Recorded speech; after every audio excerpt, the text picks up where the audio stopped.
Hey guys, today we will talk about Akanksha, Yogesh and Ruru के बारे में।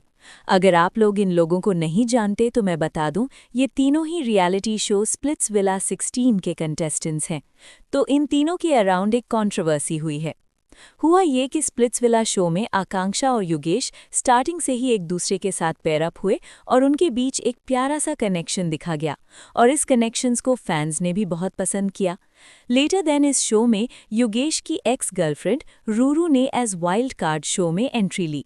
वाइल्ड कार्ड एंट्री लेने का रीज़न रूरू का ये बताया कि वो सिर्फ योगेश के लिए सब कुछ छोड़कर इस शो में आई है to win him back.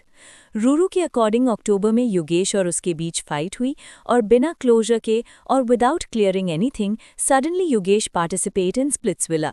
But ये सब बातें लोगों को झूठी लगी क्योंकि कुछ वीडियोस और फोटोज सोशल मीडिया पर अवेलेबल होने की वजह से ये सारी बातें फेक लग रही हैं, क्योंकि स्प्लिट्सविला शो की शूटिंग स्टार्ट हुई थी 11 नवंबर से और रूरू के अकॉर्डिंग योगेश और उसका ब्रेकअप अक्टूबर में हुआ था।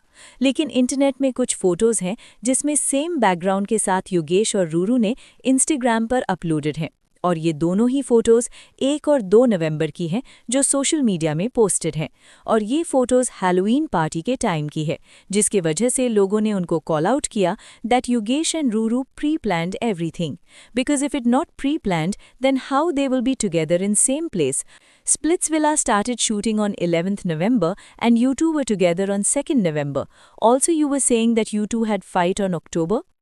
She is with Yogesh. It's all pre-planned.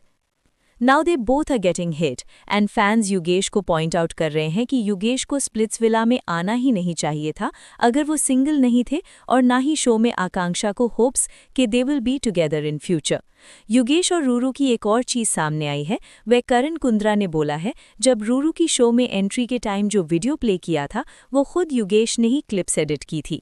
It definitely seems now Yogesh and Ruru pre planned this. और इनके कुछ इंटरव्यू भी पब्लिश हुए जिसमें दोनों के ही आंसर्स एक दूसरे के साथ सेम नहीं था और उनके बातें भी टाइम टू टाइम चेंजेस हुई and they got puzzled in their own statements. Did you overcome this breakdown जो हो रहा था? The only way of overcoming this breakdown was मैं जा रही हूँ शो में? That happened after a long time, I think, yeah. मतलब काफी बाद में पता चला कि मतलब बाद में बहुत शो में बाद में बताया मेरे को कि आ जाओ। उससे पहले तक तो I think 20 days, 15-20 days, 15-20 days he was just gone. I could not contact him. I tried phone बंद किया कि ब्लॉक किया?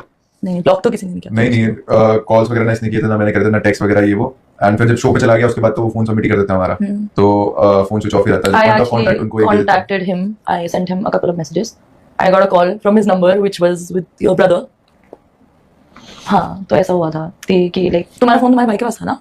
अच्छा, दूसरा फोन लेके गया था। क्या हो गया? मुझे डरा दो, तुम पता नहीं क्या बोल रही हो।